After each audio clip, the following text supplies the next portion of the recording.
Hello प्यारे साथियों, नमस्कार। स्वागत है आप सभी का आपके अपने YouTube channel study hub BSc classes में। प्यारे साथियों, जैसा कि आप लोगों को पता होगा कि हम लोगों ने बीएससी फर्स्ट सेमेस्टर जियोलॉजी का जो है क्लास को शुरू किया था, जिसमें कि हम लोगों ने अभी तक में 2 यूनिट को अच्छी तरीके से कवर कर चुके हैं, यानी अच्छी तरीके से कंप्लीट कर चुके हैं, है ना। यूनिट फर्स्ट और यूनिट सेकेंड को हम लोगों ने अच्छे तरीके से समझ कर इसको कंप्लीट कर चुके हैं। अब हमारा बारी आता है तीसरा यूनिट का, ठीक है। तीसरा यूनिट का, ठीक है, इसको भी हम लोग अच्छी तरीके से पूरा कंप्लीट करेंगे, तीसरा यूनिट को भी, ठीक है। तो आपका जो तीसरा यूनिट आ जाता है उसका नाम है, यहाँ पर नाम नहीं लिखा गया है, ठीक है, मिस टाइपिंग है, तो फिर भी आप लोग हम यहाँ पर लिख कर दिखा देते हैं। जो आपका तीसरा यूनिट है उसका नाम है, ठीक है, न्यूक्लियस। तीसरा यूनिट का नाम क्या है? Nucleus and chromatin, nucleus and chromatin structure, ठीक है। ये आपका तीसरा यूनिट का नाम है। तीसरा यूनिट का नाम क्या है भाई? Nucleus and chromatin structure. ये आपका तीसरा यूनिट का नाम है, इसको ध्यान में रखिएगा, ठीक है। तो आज जो हम लोग पढ़ेंगे इस वीडियो में, तो न्यूक्लियस का इंट्रोडक्शन को देखेंगे, क्योंकि भाई देखो हमारा जो तीसरा यूनिट है उसका नाम ही क्या है? Nucleus and chromatin structure. तो हम लोगों को न्यूक्लियस का बेसिक जानकारी को जानना जरूरी है, ठीक है। तो इसलिए हम लोग सबसे पहले यूनिट 3 का जो पहला पार्ट है, यानी पहला लेक्चर है, उसमें हम लोग सबसे पहले न्यूक्लियस का इंट्रोडक्शन को देखेंगे, ठीक है। तो चलिए बिना समय गवाए हम इसको शुरू करते हैं, ठीक है। न्यूक्लियस को हम लोग हिंदी में केंद्रक कहते हैं, इस बात को याद रखिएगा, ठीक है। तो चलिए शुरू करते हैं। सबसे पहले हम न्यूक्लियस का परिचय को देखते हैं, ठीक है।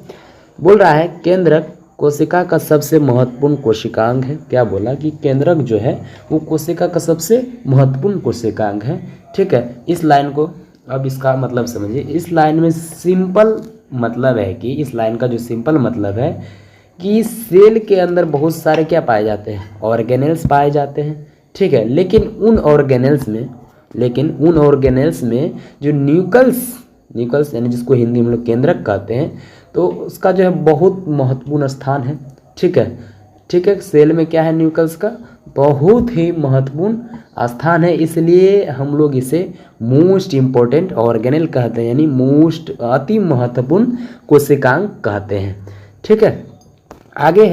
आगे बोलता है कि इसे कोशिका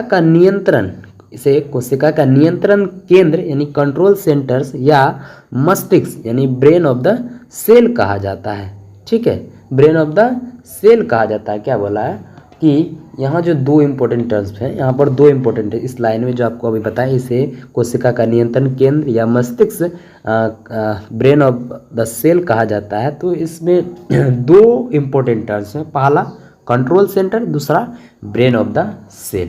तो इन दोनों का मतलब आप लोग समझिए सबसे पहले, ठीक है। कंट्रोल सेंटर का मतलब होता है नियंत्रण केंद्र। कंट्रोल सेंटर का मतलब क्या होता है?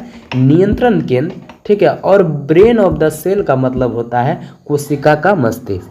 और ब्रेन ऑफ द सेल का मतलब क्या होता है? कोशिका का मस्तिष्क, ठीक है। जैसे कि हमारे शरीर में ब्रेन बहुत सारे, ठीक है। क्या बोला? जो ब्रेन ऑफ द सेल क्यों कहा भाई? तो इसको समझिए अच्छी तरीके से।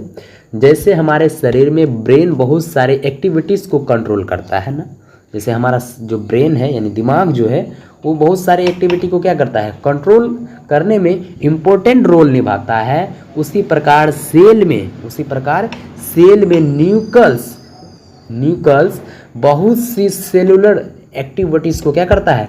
कंट्रोल करता है। इसी कारण इसको हम लोग क्या कहते हैं? Control centre of the cell. इसीलिए इसको हम लोग control centre of the cell कहते हैं, या इसको हम लोग ब्रेन ऑफ द सेल भी कहते हैं, है ना।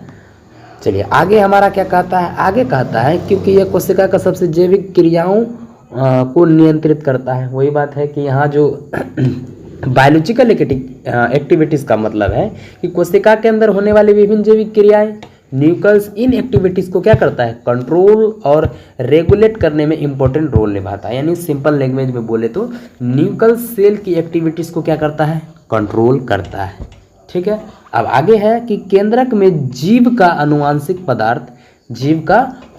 पदार्थ यानी जेनेटिक मटेरियल अर्थात डीएनए, जिसका फुल फॉर्म होता है डीऑक्सी राइबोस न्यूक्लिक एसिड उपस्थित रहता है। ठीक है। इस लाइन में सबसे इम्पोर्टेंट शब्द है जेनेटिक्स मटेरियल। जो आपको अभी लाइन बताएं, इस लाइन में जो है सबसे इम्पोर्टेंट जो बातें हैं वो जेनेटिक मटेरियल्स, यानी जिसको हिंदी में लोग अनुवांशिकी पदार्थ कहते हैं। ठीक है।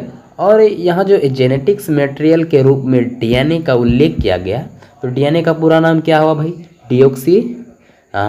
Deoxy ribose nucleic acid, deoxy ribo nucleic acid. तो याद रखिएगा, डीएनए का फुल फॉर्म को भी याद रखना है। ठीक है, डीएनए का फुल फॉर्म को भी याद रखना है। यहाँ पर आगे कहता है कि डीएनए में उपस्थित आनुवंशिक सूचनाएं यानी जेनेटिक्स इंफॉर्मेशन संग्रहित रहती है जो माता पिता से संतानों में स्थानांतरित होता है। क्या बोला कि डीएनए में जो जेनेटिक्स इंफॉर्मेशन यानी आनुवंशिक सूचनाएं स्टोर्ड रहती है।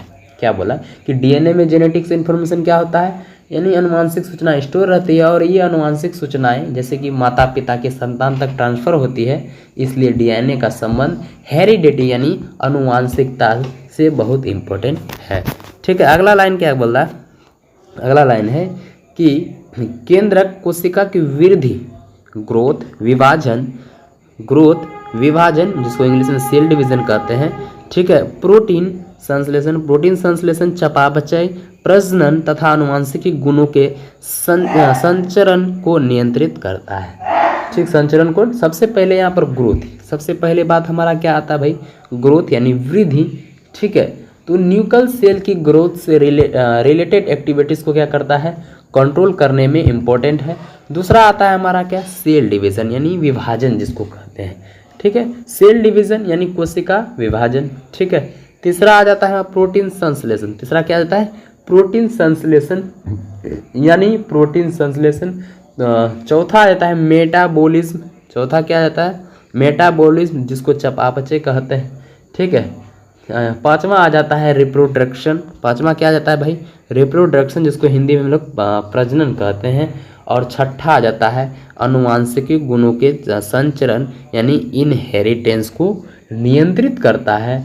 तो इस पूरी लाइन का सिंपल मतलब है, जो आपका ये पूरी लाइन है इसका सिंपल मतलब है कि न्यूक्लियल सेल की कई महत्वपूर्ण एक्टिविटीज़ को क्या करता है? कंट्रोल और रेगुलेट करने में महत्वपूर्ण भूमिका निभाता है। ठीक है। तो आगे क्या है? अगली लाइन देखिए, आगे लिखा हुआ है अधिकांश यूकेरियोटिक कोशिकाओं में स्पष्ट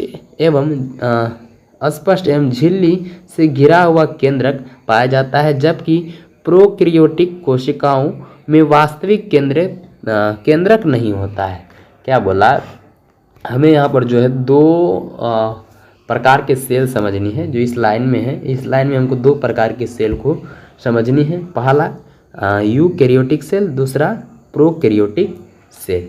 ठीक है, और प्रोकैरियोटिक सेल। तो यूकैरियोटिक सेल में एक स्पष्ट और मेम्ब्रेन से घिरा हुआ न्यूक्लियस पाया जाता है, लेकिन प्रोकैरियोटिक सेल में क्या होता है? प्रोकैरियोटिक सेल में क्या होता है? ट्रू यानी वास्तविक न्यूक्लियस नहीं पाया जाता है। तो एग्जाम के लिए याद रखिएगा, यूकैरियोटिक एग्जाम के लिए याद रखिएगा कि यूकैरियोटिक ट्रू न्यूक्लियस पेरेंट्स हैं, प्रेजेंट हैं, सॉरी। यूकैरियोटिक क्या है? ट्रू न्यूक्लियस प्रेजेंट है। प्रोकैरियोटिक क्या है? ट्रू न्यूक्लियस एब्सेंट है। यानी यूकैरियोटिक हो जाएगा प्रेजेंट, ठीक है, और प्रोकैरियोटिक क्या हो जाएगा? एब्सेंट। ठीक है, चलिए आगे बढ़ते हैं। आगे हमारा आ जाता है हिस्ट्री ऑफ द न्यूक्लियस यानी इतिहास, न्यूक्लियस का इतिहास। ठीक है, अब हम ठीक है, बोल रहा है कि 1831 में प्रसिद्ध वैज्ञानिक रॉबर्ट ब्राउन ने पहली बार पौधों की कोशिका में केंद्रक की खोज की। यहाँ पर सबसे इम्पोर्टेंट बात है कि 1831 में और रॉबर्ट ब्राउन, ये दोनों बहुत ही इंपॉर्टेंट। यानी 1831 में रॉबर्ट ब्राउन ने क्या किया? प्लांट सेल, रॉबर्ट ब्राउन ने प्लांट सेल का स्टडी करते हुए न्यूक्लियस का ऑब्जर्वेशन यानी डिस्कवरी किया। एग्ज़ाम में अक्सर यहाँ से आपसे एग्ज़ाम में जो है अक्सर ये सवाल पूछे जाते हैं। ठीक है, अगर आपसे पूछा जाए कि हु डिस्कवरेड द न्यूक्लियस यानी न्यूक्लियस का खोज किसने किया, तो आप डायरेक्ट आंसर दीजिएगा न्यूक्लियस का खोज रॉबर्ट ब्राउन ने किया।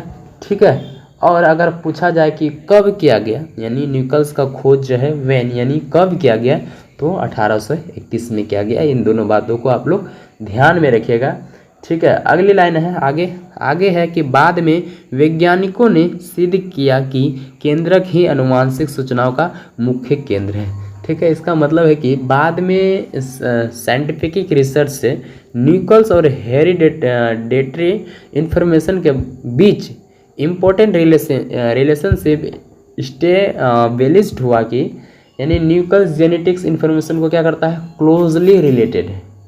ठीक है, उसी को यहाँ पर नीचे में आपका इंग्लिश में समझाएगा भाई, यही चीज़ को इंग्लिश में नीचे समझाया गया है। आगे चलिए आगे बढ़े। अब आगे बात करते हैं केंद्रक की मुख्य विशेषताएं, केंद्रक की मुख्य विशेषताएं एक एक करके हम सबको देखते हैं। पहला क्या है कि केंद्रक सामान्यतः गोल या अंडाकार होता है। बोल रहा है कि न्यूक्लियस का जो शेप है, आकार जो है, न्यूक्लियस का आकार कैसा होता है, गोल होता है या नहीं तो अंडाकार हो सकता है। तो इस बात को याद रखिएगा कि न्यूक्लियस का आकार कैसा होता है, तो इस बात को ध्यान में रखना है। आपसे एग्जाम में ये पूछ सकता है कि न्यूक्लियस का आकार कैसा होता है, तो न्यूक्लियस का आकार जो है वो गोल या अंडाकार हो सकता है। ठीक है, अब दूसरा पॉइंट है कि कोशिका सबसे बड़ा यह कोशिका का सबसे बड़ा कोशिकांग होता है। बोल रहा है कि न्यूक्लियस जो है सेल का बहुत बड़ा ऑर्गेनेल है, यानी कोशिकांग है। ठीक है, यानी सेल के ऑर्गेनेल्स में इसका साइज काफ़ी इम्पोर्टेंट होता है। ठीक है, अब तीसरा आ जाता है। तीसरा नंबर में बोल रहा है कि दोहरी झिल्ली यानी डबल मेम्ब्रेन से घिरा रहता है। क्या होता है, ये डबल मेम्ब्रेन से घिरा रहता है, यानी न्यूक्लियस के चारों तरफ दोहरी मेम्ब्रेन होती है। इसी को हम लोग न्यूक्लियर इन्वेलोप कहा जाता है। ठीक है, तो याद रखिएगा डबल मेम्ब्रेन बराबर न्यूक्लियर इन्वेलोप। ठीक है, अब चौथा नंबर में कहता है कि इसमें डीएनए और आरएनए दोनों पाए जाते हैं। इसमें क्या होता है, न्यूक्लियस में जो होता है वो डीएनए और आरएनए दोनों मौजूद होते हैं। ठीक है, अब पांचवा नंबर कहता है इसमें गुणसूत्र यानी क्रोमोसोम उपस्थित रहते हैं। ठीक है, क्रोमोसोम्स जो होता है न्यूक्लियस के अंदर पाए जाते हैं और क्रोमोसोम का संबंध जेनेटिक इन्फॉर्मेशन से होता है। इसलिए न्यूक्लियस बराबर क्रोमोसोम बराबर इन जेनेटिक्स इन्फॉर्मेशन, ये कनेक्शन याद रखिएगा। न्यूक्लियस किससे जुड़ा रहेगा, न्यूक्लियस जो जुड़ा रहेगा आपका वो क्रोमोसोम से जुड़ा रहेगा। क्रोमोसोम किससे जुड़ा रहेगा, जेनेटिक्स इन्फॉर्मेशन से जुड़ा रहेगा। तो इस कनेक्शन को आप लोग याद रखिएगा। 6वां नंबर का आता है इसमें न्यूक्लियस पाया जाता है न्यूक्लियस पाया जाता है जहां राइबोसोम का निर्माण होता है। क्या बोला कि न्यूक्लियस के अंदर एक इम्पोर्टेंट स्ट्रक्चर होता है। ठीक है, न्यूक्लियस जिसको कहते हैं, और न्यूक्लियस का इम्पोर्टेंट फंक्शन है राइबोसोम फॉर्मेशन। तो एग्जाम में पूछा जा सकता है कि राइबोसोम फॉर्मेशन से रिलेटेड न्यूक्लियस का कौन सा पार्ट है, तो आंसर दीजिएगा न्यूक्लियस। ओके, अब 7वां नंबर क्या कहता है कि यह कोशिका के सभी गतिविधियों का नियंत्रित करता है। ठीक है, यही बोला कि यही न्यूक्लियस का सबसे इम्पोर्टेंट रोल है। न्यूक्लियस सेल की एक्टिविटीज़ को कंट्रोल करने में इम्पोर्टेंट भूमिका निभाता है। इसलिए हम लोग इसको क्या कहते हैं भाई, control centre of the cell कहते हैं। उसी चीज़ को इधर नीचे में समझाया गया। हम लोगों ने सातों को अच्छी तरीके से समझ लिया। ठीक है, सातों के साथ मुख्य विशेषताओं को समझा। ठीक है, उसी को नीचे में इंग्लिश में समझाया गया है। ठीक है, इसमें आप लोग अच्छी तरीके इसको जो इंग्लिश वाले भाई हैं वो उसको पढ़ लीजिएगा। ठीक है, समझाने को तो हम लोगों ने समझा ही दिया। चलिए आगे बढ़े। आगे है केंद्रक का महत्व यानी इम्पोर्टेंस ऑफ न्यूक्लियस, केंद्रक का महत्व। ठीक है, पहला आ जाता है कोशिका का सभी क्रियाओं का नियंत्रण। कोशिकाओं का सभी क्रियाओं का नियंत्रण यानी न्यूक्लियस सेल की विभिन्न एक्टिविटीज़ को क्या करेगा, कंट्रोल करने में इम्पोर्टेंट रोल निभाता है ये जो न्यूक्लियस होता है। ठीक है, अब आता है दूसरा नंबर कहता है डीएनए का संरक्षण यानी न्यूक्लियस जेनेटिक्स मटेरियल डीएनए के लिए इम्पोर्टेंट प्रोटेक्टिव यानी स्टोरेज रोल रखता है। उसका तीसरा है आनुवांशिक गुणों का संचरण। आनुवांशिक गुणों का संचरण यानी माता पिता से संतान तक हेरिडेटरी इन्फॉर्मेशन के ट्रांसफर में न्यूक्लियस और जेनेटिक्स मटेरियल महत्वपूर्ण भूमिका निभाता है। चौथा कहता है कोशिका विभाजन का नियंत्रण। कोशिका विभाजन का नियंत्रण यानी सेल डिवीजन में न्यूक्लियस की इम्पोर्टेंट भूमिका होती है। पांचवा है आरएनए में प्रोटीन और निर्माण का नियंत्रण, ठीक है, यानी न्यूक्लियस आरएनए सिंथेसिस और प्रोटीन सिंथेसिस के रेगुलेशन में इम्पोर्टेंट रोल निभाता है, ठीक है। 6वां नंबर का आता है जीवों की वृद्धि एवं विकास में महत्वपूर्ण भूमिका है, ठीक है। तो ग्रोथ और डेवलपमेंट के लिए न्यूक्लियस की एक्टिविटी बहुत ही इंपॉर्टेंट है, वही बोला यहाँ। उसी चीज़ को इंग्लिश में नीचे इंग्लिश में समझाया गया। कंट्रोल सेलुलर फंक्शन यानी कोशिका के सभी क्रियाओं को नियंत्रित करता है। दूसरा है स्टोर्स जेनेटिक्स इंफॉर्मेशन यानी डीएनए का संरक्षण करता है यानी स्टोर करता है। तीसरा है रेगुलेट्स प्रोटीन सिंथेसिस यानी आनुवांशिक गुणों का संचरण करता है। उसके बाद चौथा है कंट्रोल सेल डिवीजन यानी कोशिका विभाजन को नियंत्रण करता है। पांचवा है मेंटेनेंस हेरिडेटरी यानी आरएनए में आरएनए एवं प्रोटीन निर्माण का नियंत्रण। उसके छठवां है essential for growth and development यानी जीवों की वृद्धि एवं विकास में बहुत ही महत्वपूर्ण भूमिका निभाता है कौन, न्यूक्लियस, ठीक है। अब बात करते हैं केंद्रक के प्रमुख कार्य यानी फंक्शन ऑफ न्यूक्लियस यानी इम्पोर्टेंट कार्य को देखते हैं। न्यूक्लियस का जो इम्पोर्टेंट कार्य होते हैं उसको हम लोग देखते हैं। पहला इम्पोर्टेंट कार्य होता है कोशिका का नियंत्रण। कोशिका का नियंत्रण यानी न्यूक्लियस सेल की एक्टिविटीज़ को क्या करता है, कंट्रोल करता है, इसलिए इसे हम लोग कंट्रोल सेंटर भी कहते हैं भाई, कहते हैं ना। दूसरा आता है अनुवांशिकी सूचनाओं का संग्रहण। अनुवांशिकी सूचना का संग्रह यानी न्यूक्लियस जेनेटिक्स इंफॉर्मेशन को स्टोर करने में क्या करता है, करने में इम्पोर्टेंट है। यह इन्फॉर्मेशन मुख्य रूप से डीएनए में रहता है। तीसरा आ जाता है डीएनए की प्रतिकृति यानी रिफ्लेक्शन यानी डीएनए की प्रतिकृति रिफ्लेक्शन का मतलब है डीएनए का कॉपी बनाना। रिफ्लेक्शन का मतलब क्या होता है भाई, यानी प्रतिकृति का मतलब क्या होता है, यानी जिसको इंग्लिश में हम लोग रिफ्लेक्शन कहते हैं, इसका मतलब होता है डीएनए, इसका मतलब क्या होता है डीएनए की कॉपी बनाना, डीएनए की कॉपी बनाना, ठीक है, समझ गए ना, ठीक है, समझ गए होंगे। पांचवा आता है कोशिका विभाजन का नियंत्रण। कोशिका विभाजन का नियंत्रण चौथा को नहीं देखेंगे। चौथा में आपका है आरएनए का निर्माण, ठीक है। आरएनए का निर्माण यानी आरएनए के सिंथेसिस से संबंधित प्रोसेस को ट्रांसक्रिप्शन कहा जाता है। तो ट्रांसक्रिप्शन किससे संबंध रहेगा, आरएनए सिंथेसिस से। पांचवा आता है कोशिका का विभाजन का नियंत्रण। कोशिका विभाजन का नियंत्रण यानी सेल डिवीजन को रेगुलेट करने में न्यूक्लियस की महत्वपूर्ण भूमिका होती है, ठीक है। छठवां आता है प्रोटीन संश्लेषण का नियमन यानी प्रोटीन सिंथेसिस को रेगुलेट करने में न्यूक्लियस इंपॉर्टेंट रोल निभाता है।